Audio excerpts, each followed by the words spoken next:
මට අර ෆොටෝග්‍රැෆි කරන අයියා කෙනෙක් ඉන්නවා. Yeah, boy. එයා මම පහෝදා අතක ෂූට් එකක් දාගෙන හිටියා. ඊට කලින් දවසේ මම ලෙක්චර්ස් යන්නේ අඩුවෙන් ගොඩක් කැවෙන්නේ නැහැ. ඒ ගියාම ඉතින් මොනවා හරි චාටර් වැඩක් කරනවාමයි මට. නේ ඊට පස්සේ ඒකද යන්නේ නැත්තේ. නේ යන්නෙත් නෑ ලේසියෙන් මම. ඊට පස්සේ දවසක් එයා මට වොයිස් මැසේජ් එකක් ගල්ලා දුන්නා. මං හිතලා මොනවා හරි අඳු මොනවා හරි කතා කරගන්න ඕනි දෙයක් වෙන්නේ නැති කියලා මේ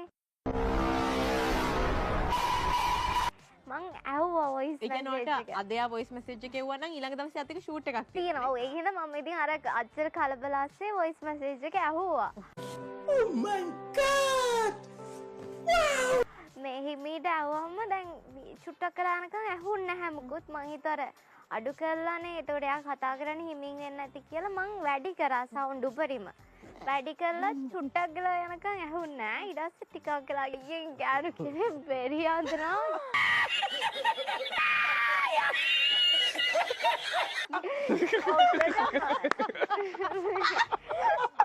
ඒ ගැන ටික ලමම දැන් ආඩ් කරනවා. බේරියන් දෙනා කියන මරන්න හදනවා. මගේ පුංචි මනසට එච්චර දෙයක් තේරුම් ගන්න බෑ.